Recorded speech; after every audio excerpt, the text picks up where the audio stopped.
It's been 5 years since Mabel McGrath witnessed her husband John being stabbed to death by their own grandson.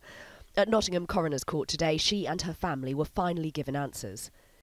William Barnard was a schizophrenic with a long history of mental health problems. His doting grandfather pushed for him to be treated, but following delays by mental health professionals and the police, on the 24th of July 2009, he killed John McGrath. You just could not make it up that two separate agencies, one had planned to arrest him on the 24th of July and one had visited him on the 24th of July, and yet later that day my father was to die. You just could not make that up. In October 2007, William Barnard was discharged from hospital to be treated in the community.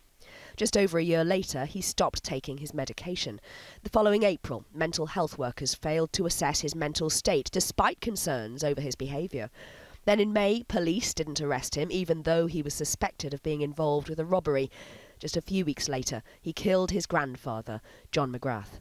The coroner said, "I cannot say that any of the agencies involved in this inquest caused John's death. They did not wield the knife. What they did do, however, was to leave at large a vulnerable and dangerous man, and they failed to prevent this horrible tragedy." The coroner did acknowledge both agencies had tried hard to improve their practices. What would you say to the victim's family?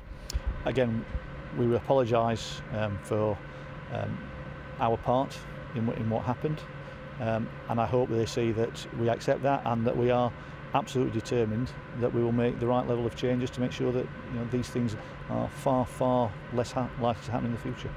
There were times when communication wasn't as good as it might have been, coordination of care wasn't as good as it might have been, and of course we apologise for that. John McGrath's family say the inquest was all about the wider world understanding the failings that led to a grandson killing the man who was like a father figure to him, and they will now try to move on. Catherine Jacob, 5 News, Nottingham.